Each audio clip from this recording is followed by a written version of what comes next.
Good afternoon, I hope everyone's well today. Thank you for watching, it is appreciated. If you find value in this video, consider liking and subscribing, it does help out the channel a lot, so thank you. Robert Jenrick has been sacked from the Tory party. The whip has been removed, and this is allegedly due to him plotting to defect to Reform UK in a public and damaging way to the Tories, allegedly. I call bullshit on that to a degree, and we're going to get into that in a moment or two. I think Kemi's just trying to shore up her position, Kemi Badenoch.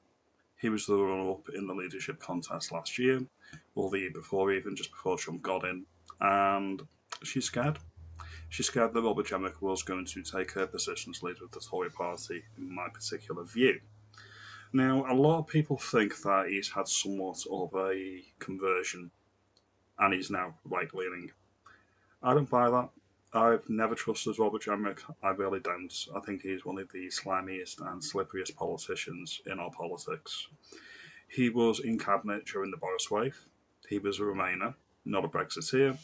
Most importantly, if you remember a few years ago, the Tory government's secret Afghan relocation scheme, initiated in 2022 after a 2022 data breach of nearly 19,000 Afghans who allegedly supported British forces. Again, I call bullshit on that, but there we go. Was shielded by a super injunction imposed in August of 2023 under Tory administration.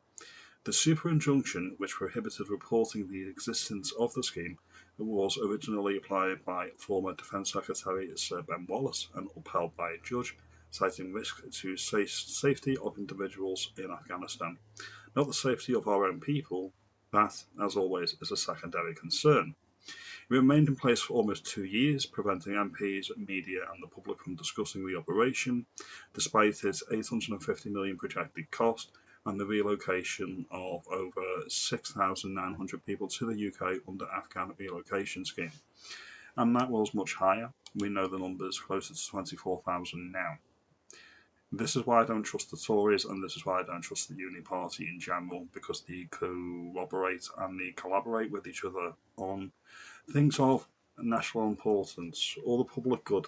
These are the phrases that they use.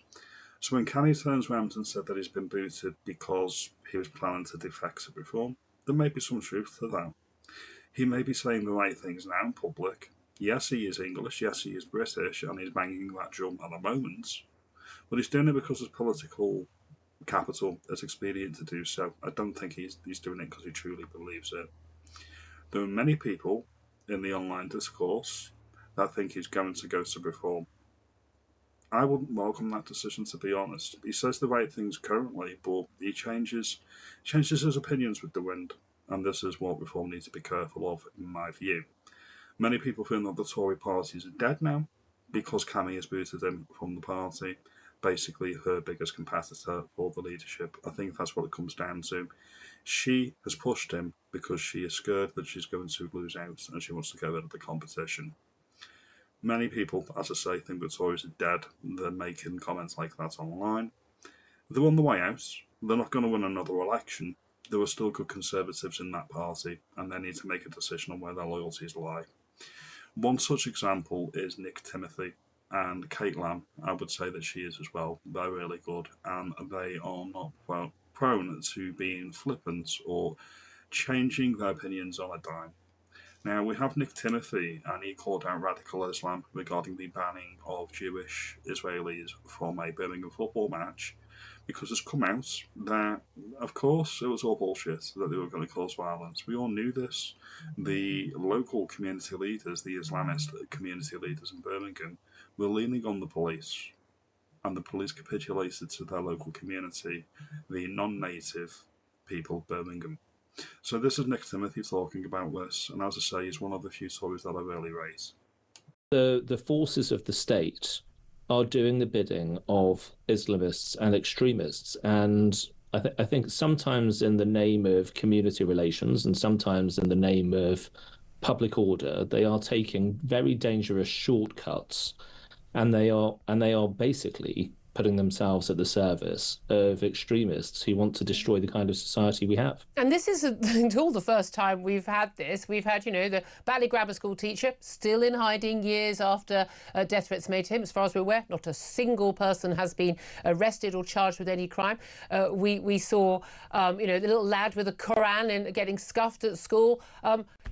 Police chief, instead of arresting the people making death threats to him and his family, no, took the mum, got her to wear a hijab to go and sort of grovel and beg for her family's safety in front of local Muslim community leaders. I mean, we saw during the Southport riots, people who were threatening, asylum seekers in hotels or attacking the police with bricks and weapons, quite rightly arrested, whereas local Muslims, armed to the teeth, were told, "Oh, could you take your weapons back to the mosque, please?" I'm not joking. That's literally what they were told to do by the police. I mean, this can't carry on.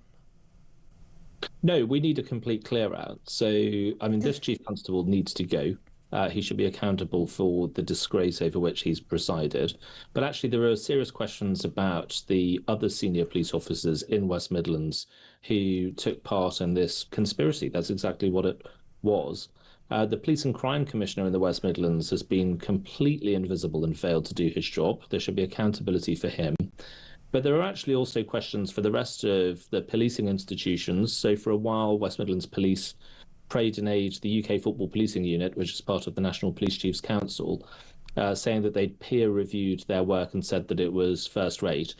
Actually, it turned out that wasn't true. I'd love to see what third-rate was. Well, it turned out that wasn't true. The UK Football Policing Unit actually said that away fans could attend in their work, but the point is that this is the police marking one another's homework in a way that is not transparent at all. As I've previously stated, at this point, Reform UK are going to be the next government. They are the party in waiting. They are going to get in. What the composition of that government is going to be, what it looks like, is what we're playing for. And that's what I am hoping for as a Reform UK voter and a Restore Britain member. I would not welcome, to be fair, Robert Jenrick coming over to Reform. If it happens, it happens. It is what it is. The serious politicians like Nick Timothy and Kate Lamb, even though she's young, to a similar degree, these are the people, they had a real intellectual heft, in my view. You let me know, do you think Jenrick's going to come over to Reform UK? Do you think he was plotting behind the scenes, or do you think that Kemi's just shit herself? That's what I personally believe. Anyway, like and subscribe, do all of that good stuff, and I will see you in the next video. Have a good day.